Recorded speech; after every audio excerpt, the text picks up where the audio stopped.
Yes, folks, Jacinda Ardern is like a petulant child, and Scott Morrison is her make-believe daddy. Or at least that's how it appears to be, because her petulance will lead to a spanking at some point. This lady is on the international stage and is speaking to our closest ally in the world with utter contempt. She had the audacity to lecture Scott Morrison about the treatment of New Zealanders living in their country, not New Zealand, in their country. And no one is forcing any Kiwis to stay there. Anyway, have a look, and hat tip to Christopher for this one.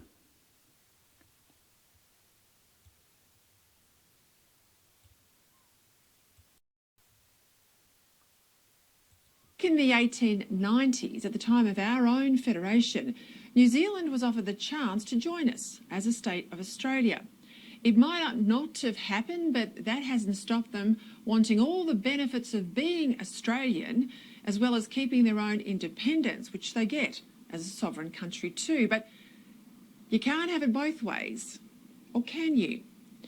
Well, Jacinda Ardern in Sydney today for Talks with Scott Morrison clearly thinks you can. Now, not every Kiwi migrant will be perfect, but evidence shows that the vast majority are providing a net benefit to Australia. They earn more, they are more likely to be employed, and they pay more tax than their Aussie-born counterparts.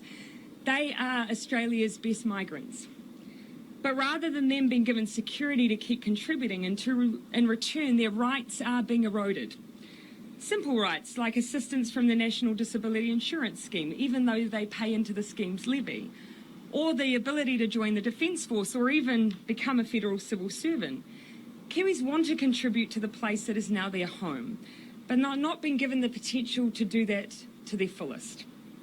Separate again is the issue of deportations.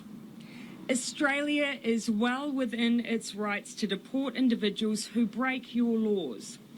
New Zealand does the same. But we have a simple request. Send back Kiwis, genuine Kiwis. Besides sounding discriminatory, Jacinda, what exactly is a genuine Kiwi in this multicultural New Zealand?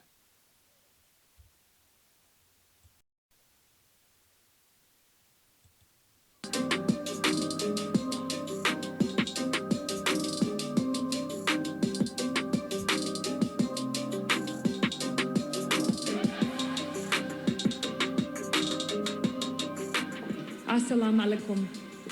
Many of those who will have been directly affected by this shooting may be migrants to New Zealand. They may even be refugees here. They have chosen to make New Zealand their home, and it is their home. They are us. So they are us. They are the genuine Kiwis. Anyway, back to the story.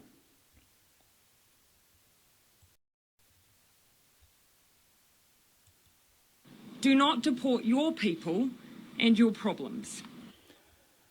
For a start, Jacinda, they're not Australia's people and they're not Australia's problem. They are our problem. And aren't you being a hypocrite because New Zealand does exactly the same?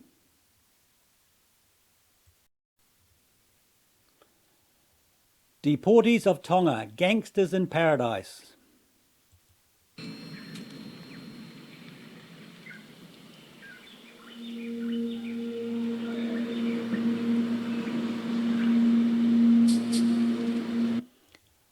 The small Pacific nation of Tonga is home to a growing number of criminals deported from New Zealand, the US and Australia. From New Zealand.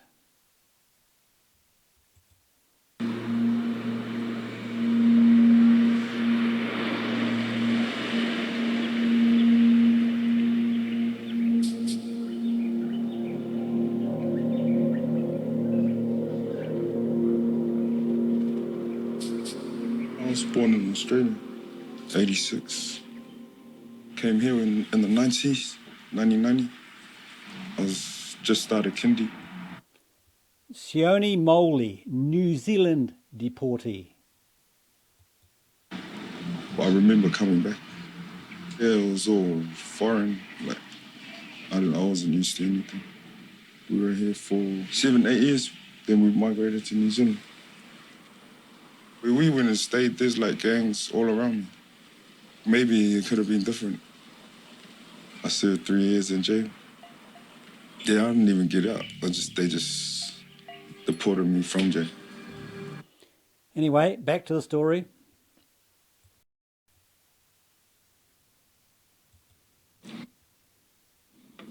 Now, I might remind Ms Ardern here that New Zealanders are the only people, apart from Australian citizens of course, with an automatic right to reside in Australia. And while yes, they do pay taxes, so does everybody else. And that's because citizens or not, they use our roads, go to our schools and get treated in our hospitals. A couple of decades ago, Kiwis living here, and there's about 650,000 of them, or over 15% of New Zealand's total population living here in Australia.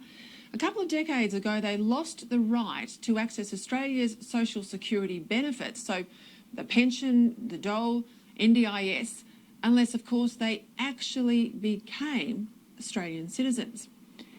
I'm not making this up, you heard it right. A couple of decades ago, up until then, a Kiwi could move here, stay as a citizen of New Zealand, never pay $1 of tax in Australia before they arrive, but end up claiming our welfare for life. And let me tell you, plenty of them did.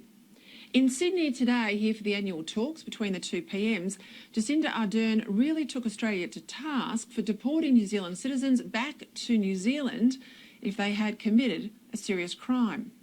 The law to deport non-Australian criminals back to their home country has long been on the books, but until Peter Dutton became Border Protection Minister, sending them back was a rarity.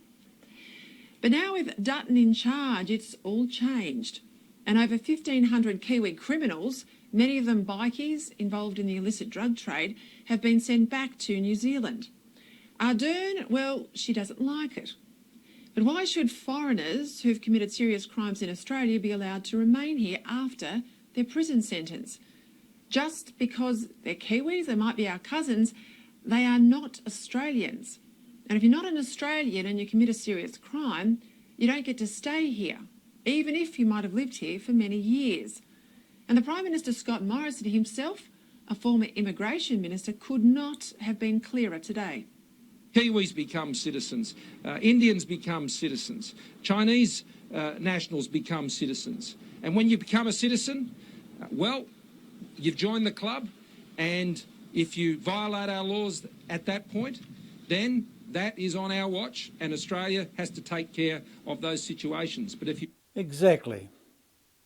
you're a non-citizen, our very clear view, and our government is well known for our clear views when it comes to issues of immigration and border security. If you've committed a crime and you're not a citizen of Australia, then you have no right to stay. Well said. And Now, well said. And Jacinda, you've just been spanked. Anyway, now let's listen to Simon Bridges on this topic.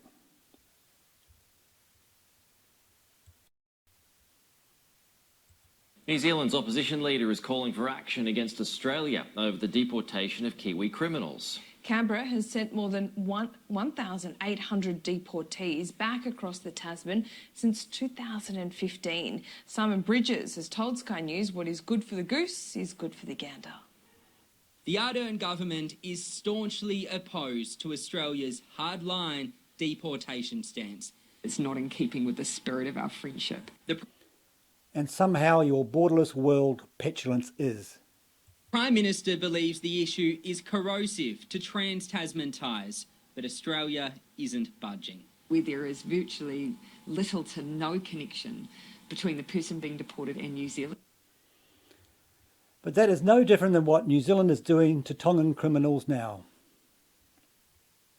And that those are the cases that we find most corrosive. As Jacinda Ardern prepares to meet Scott Morrison in Sydney this week, New Zealand's opposition leader is calling for a tit-for-tat approach. Where we have criminals from Australia in our country, we should be thinking about whether we do the same sort of thing the other way. And he's got a point there, but in reality, New Zealand doesn't have many Australian criminals. Simon Bridges telling Sky News it's time for New Zealand to stand up to Australia. What is good for the goose is good for the gander.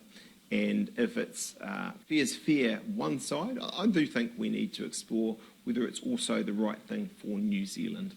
Jacinda Ardern says two wrongs don't make a right. I don't want New Zealand to race to the bottom. If you want, But you already are.